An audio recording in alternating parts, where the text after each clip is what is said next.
여러분 안녕하십니까? 광주 MBC 뉴스투데이 시작합니다. 먼저 오늘의 주요 뉴스입니다.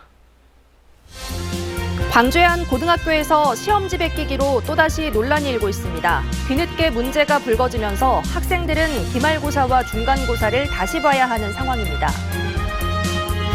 광주시 행정동호회가 운영하는 특혜 경로당에 대해 전국 공무원 노조 광주지역본부가 소수 퇴직 공무원들이 공직사회에 먹칠하고 있다고 강하게 비판했습니다. 기후변화 등으로 되풀이되는 물 부족 문제를 장기적으로 해결하기 위해 지능형 물 공급 시스템을 서둘러 마련해야 한다는 주장이 제기되고 있습니다.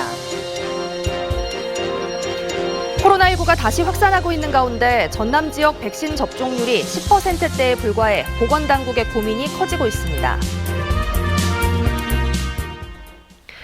올해 광주에서는 고등학교 내신 시험과 관련해 2차례나 문제가 있었습니다. 그런데 한 고등학교에서 또 시험지 논란으로 재시험이 치러졌습니다. 이번엔 출제교사가 EBS 문제집을 그대로 베껴서 시험 문제로 출제한 겁니다. 이다현 기자가 취재했습니다. 지난주 기말고사가 마무리된 광주의 한 고등학교입니다. 그제 이 학교 2학년 학생들이 물리학 과목 재시험을 봤습니다. 다음 주에는 같은 과목 중간고사도 다시 쳐야 합니다. 잇따라 재시험을 치르는 이유, 물리 담당 교사가 시중 문제집을 그대로 베껴 내신 시험 문제로 낸 사실이 확인됐기 때문입니다. 학교 측의 조사 결과 2학기 중간고사 20문항 가운데 15문항, 기말고사 25문항 전부가 EBS 수능 특강 교재 문제와 동일한 걸로 파악됐습니다. 내신 시험 문제가 EBS 수능 교재에 있던 것과 똑같다는 민원이 제기되면서 출제 교사가 문항을 베낀 정황이 드러났습니다. 실제로 시험지를 살펴보니 질문과 그림, 보기 모두 판에 박은 듯이 똑같습니다. 시교육청의 학업성적 관리 지침을 어긴 겁니다. 수능의 중요성을 당신이 생각하시면서 그렇게 출제한 것 같습니다. 부교재로 선택한 문제지가 아닐 경우에는 그대로 전제하면 안 되게 되어 있습니다. 시험지를 출제하는 과정에서는 이 같은 문제가 드러나지 않았습니다. 2학년 물리 과목을 맡은 교사가 한 명뿐이다 보니 다른 교사와 함께 문제를 내거나 교차 검토를 하지 않았습니다. 과목 선택이 다양화되면서 그 한 선생님이 한 과목을 이렇게 맡아서 하는 경우가 사실 많아지고 있어요. 그러다 보니까 이제 1인이 지도하고 1인이 출제하는 상황이 지금 많아지고 있다고 보여집니다. 올해 광주 지역에선 내신 시험지 관련 논란만 벌써 3번째입니다. 지난 여름에는 두 고등학생이 교사들의 노트북 컴퓨터를 해킹해 문제를 유출했고 불과 2달 전에는 다른 고등학교의 한 교사가 문제은행 사이트에 올라와 있던 문항을 베껴서 문제가 됐습니다. 그때마다 광주시 교육청은 재발 방지를 약속했지만 결국 비슷한 일은 다시 일어났습니다. MBC 뉴스 이다현입니다. 강기정 광주시장이 2천여 원이 삭감된 내년 예산안 심의에 대해 거듭 유감의 뜻을 밝혔습니다.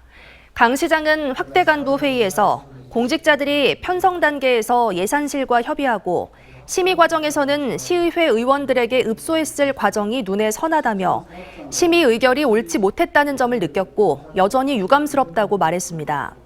그러면서 2024년 예산은 내년 초부터 재정전략회의를 통해 새롭게 만들고 쪽지 예산, 사전 심의 없는 예산 등에 허투루 쓰이는 일이 없도록 하겠다고 강조했습니다. 한편 강기정 광주시장이 내년도 본 예산을 삭감한 시의회를 공개 비판한 것과 관련해 시민사회단체가 비판의 목소리를 냈습니다. 참여자치21은 성명을 내고 시의회에서 강 시장이 보여준 언행에 실망과 함께 깊은 우려를 표한다며 행정을 이끌어가는 광역자치단체 수장의 태도로 적절한 것인지 묻지 않을 수 없다고 말했습니다. 그러면서 시장의 이런 언행은 시민 대표로 시 행정을 감시하는 시의회의 역할을 부정하는 반민주적인 가치관과 자만의 태도가 있지 않다면 불가능한 모습이었다고 혹평했습니다. 오늘 또다시 강추위가 이어집니다. 아침 기온은 0도 안팎으로 어제보다 5도가량 높은 반면 한낮 기온 2도 안팎에 그치면서 어제보다 5도가량 낮은 기온 예상됩니다. 하늘 모습 보시면 오늘 구름 많이 지나는 가운데 대체로 흐린 날씨가 이어지겠고요. 오늘에서 내일로 넘어가는 새벽 사이부터는 강한 눈발이 이어지겠습니다. 광주와 전남 서부를 중심으로 최고 8cm가량의 눈이 내려 쌓이겠고요. 전남 동부를 중심으로도 1에서 5cm가량의 눈이 예상됩니다. 날씨 정보였습니다. 퇴직 공무원들의 친목 모임인 광주시 행정동의회 특혜 경로당에 대해 후배 공무원들이 공직사회에 먹칠하지 말라고 비판했습니다. 현재 광주시 조례엔 행정동의회에 보조금을 지급할 근거가 없는데 이를 피해 모든 노인에게 공평히 돌아가야 할 예산이 특정 계층에게 쏠리고 있다는 비난이 거세지고 있습니다. 우종훈 기자의 보도입니다. 후배 공무원들이 선배 공무원들에게 작심하고 쓴소리를 냈습니다. 광주시 퇴직 공무원들로 이루어진 행정동의회가 경로당을 자신들의 단체 사무실로 사용해온 사실이 부끄럽다는 겁니다. 꼼수 특혜 지금 당장 중단하라!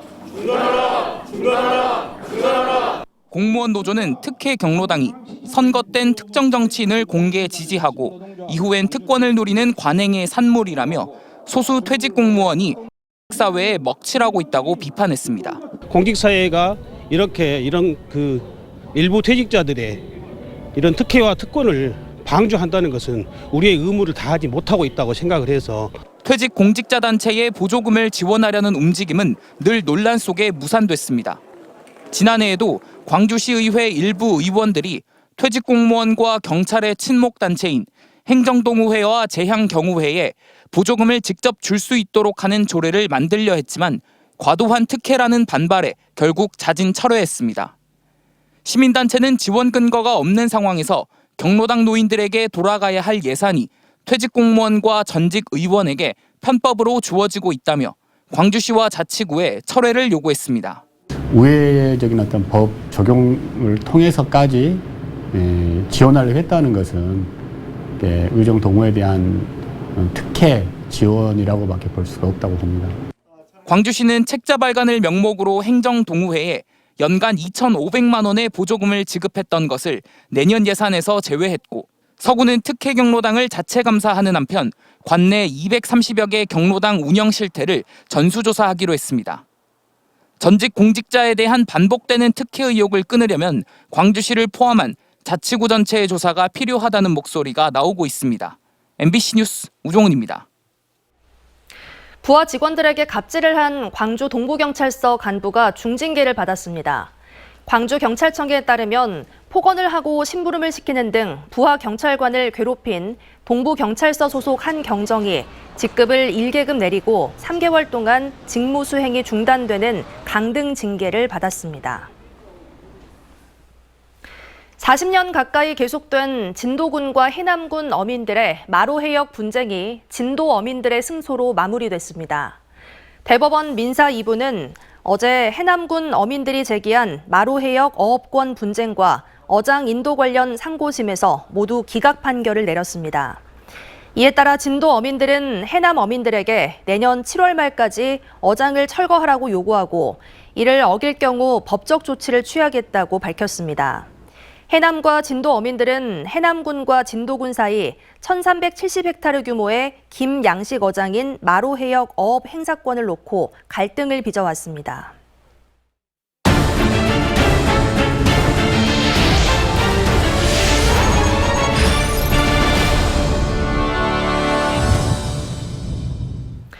물 부족 문제 해결을 위해 광주시가 물 아껴 쓰기와 영산강 취수 사업 등을 추진하고 있습니다.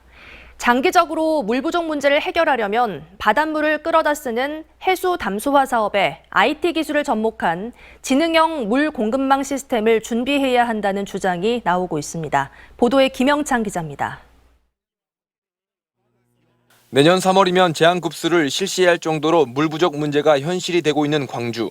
물 아껴 쓰기와 영산강 치수 사업 등 모든 방법이 동원되고 있지만 물 부족 해결을 위한 장기적인 해법은 찾기 어렵습니다.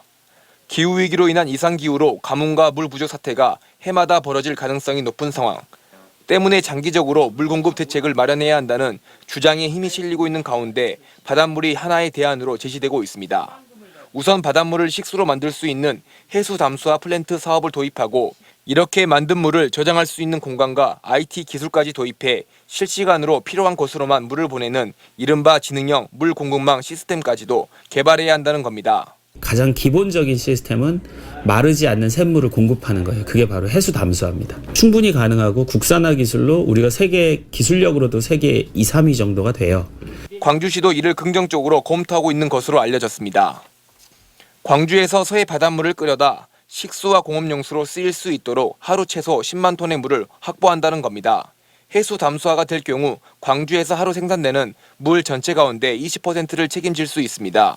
문제는 막대한 사업비, 바닷물을 끌어쓸 수 있는 관을 설치하고 저장할 수 있는 공간을 마련하는 데만 최소 4천억 원 이상이 필요합니다.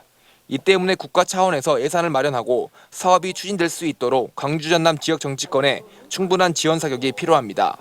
또 하나의 댐을 짓거나 하는 문제보다는 이렇게 과학 기술을 활용한 그런 해결책을 적극적으로 강구하는 것이 정부에 필요하다라고 주장을 하고 있습니다. 물 부족 우려가 이제는 현실이 되고 있는 광주 전남.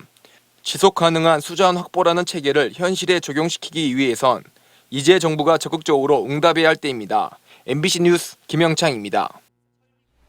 최악의 가뭄 속에 눈이 내렸지만 전남 수원지 저수율에는 별 도움이 되지 않았습니다. 광주지방기상청에 따르면 장성 6.8, 무안 6cm 등 전남에 내린 적설을 강수량으로 환산하면 각각 3.5mm, 3mm에 불과해 실제 저수율에 미치는 영향은 미미한 것으로 나타났습니다.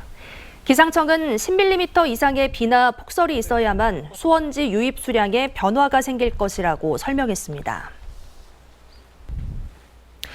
농촌 마을에서 30년 넘게 사용해온 도로가 사라져 주민이 마치 섬처럼 갇힌 황당한 일이 벌어졌습니다. 도로 땅을 소유한 이웃 주민과의 갈등에서 시작됐지만 자치단체의 무책임한 행정이 돌이킬 수 없는 상황을 만들었습니다. 보도에 문현철 기자입니다. 영암의 한 다가구 주택입니다. 바로 옆에는 가공공장 건물도 있습니다. 그런데 한 달 전부터 유일한 통행로인 길이 막히면서 오도 가도 못하는 고립무원이 됐습니다. 도로 땅을 소유한 이웃 주민이 30년 넘은 포장 도로를 뒤엎고 통행을 막았습니다. 지난해 귀농에 식품 가공 공장과 체험 농장을 운영하려 했던 주민 김모 씨는 울타리에 갇힌 신세가 됐습니다. 섬이 돼버렸어요. 지금 나가지도 못하고 들어오지도 못하고 이런 상황이 돼버려서 정말로 답답합니다. 두 이웃 간 다툼이 통행료 분쟁과 불신에서 비롯됐지만 영암군의 안이한 행정이 이를 키웠다는 지적입니다. 영암군은 주차장으로 불법 전용된 인근 밭을 원상 복구하라고 명령하면서 이 도로 부지까지 포함시켰습니다. 결과적으로 영암군이 도로를 없앤 겁니다. 저희가 봤던 것이 도로하고 그 주차장으로 쓰여있는 그 부부라 그것이 명확하게 구분이 된다 그러면은 저도 이제 좀 더 생각해 볼 수 있겠습니다만 그런 부분까지 이제 생각을 못했어요. 지적도상 도로가 아니더라도 오랫동안 사용한 통행로는 현황 도로로 인정해 함부로 없애거나 막을 수 없도록 규정하고 있습니다. 영암군은 특히 30여 년 전 다가구 주택을 지을 당시 이 현황도로 사용 조건으로 건축과 사용 승인 허가를 내줬습니다. 원상 복구 명령 과정에 행정상 착오를 인정하면서도 논란이 불거지자 당사자끼리 해결해야 할 문제라며 발뺌하는 영암군. 무책임한 행정으로 귀농의 꿈은 악몽으로 변했고 이웃과는 돌이킬 수 없는 사이로 틀어졌습니다. MBC 뉴스 문현철입니다. 광주 전남 체육회장 선거에서 전갑수 후보와 송진호 후보가 신임 회장에 당선됐습니다. 전갑수 광주시 체육회장 당선인은 소통과 화합으로 전국 최고의 체육회를 만드는 데 혼신의 힘을 다하겠다고 밝혔고, 송진호 전라남도 체육회장 당선인은 체육인이 체육의 중심에서 당당하게 나설 수 있는 전남 체육의 새로운 역사를 만들겠다고 강조했습니다. 노성대 전 MBC 문화방송 사장이 생활이 어려운 청소년들의 재활에 기여해온 공로로 맥지 청소년 사회교육원으로부터 상을 받았습니다. 노 전 사장은 1990년대 광주 MBC 사장으로 재직하던 때부터 저소득 계층과 다문화 가정, 중도 탈락 청소년들의 재활과 자활을 위해 기업 모금 운동과 교육 등 다양한 사회공헌 활동을 해왔습니다. 맥지 청소년 사회교육원은 또 위기의 청소년들을 위해 지원 활동을 해온 다스코 한상원 회장과 3호 의료재단 장호직 회장 이사장에게 부콤 기업상을 수여했습니다. 광주시와 공군, 국립공원공단이 무등산 상시 개방과 관련한 업무 협약을 체결합니다. 이번 협약식은 방공포대가 업무를 시작한 지 정확히 56년이 되는 오는 20일 국립공원 사무소에서 진행되고 협약을 통해 내년 9월 상시 개방을 공식화하고 기관별 역할을 분담할 예정입니다. 또 진입로 공사 등 실무를 논의할 협의체도 구성해 세부 협약도 체결할 계획입니다. 태원여객 대표인 이한철 목포상공회의소 회장 사퇴 요구가 확산되고 있습니다.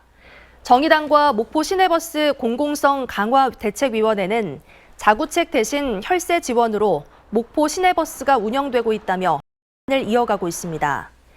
이한철 대표는 지난 2018년 2월부터 목포 상공회의소 23대 회장직을 맡고 있지만 연이은 시내버스 운행 중단으로 지역 경제에 악영향을 미치면서 시민사회의 사퇴 압박이 일고 있습니다.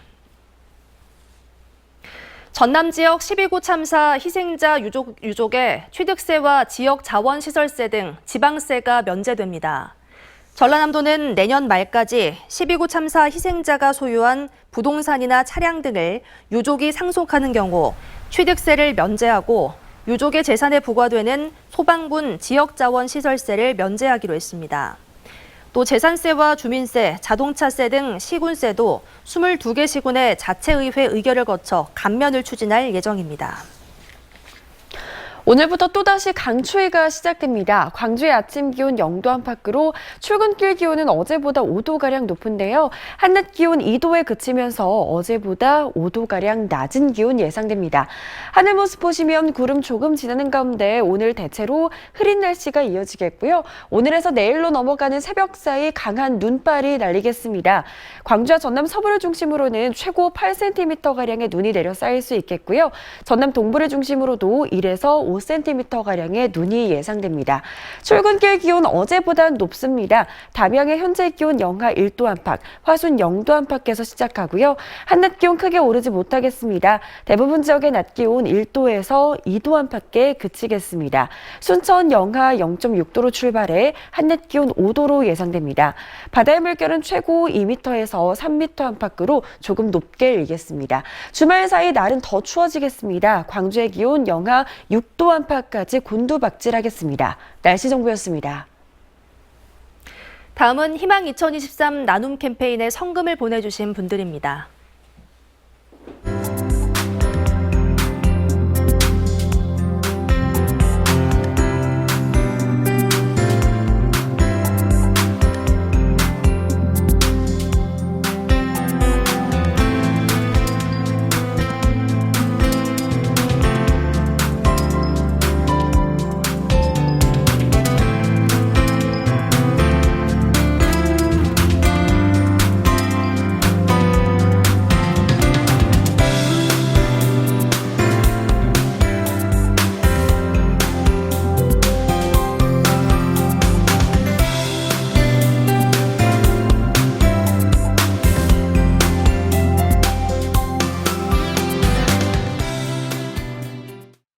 이상으로 뉴스 마칩니다. 시청해주신 여러분 고맙습니다.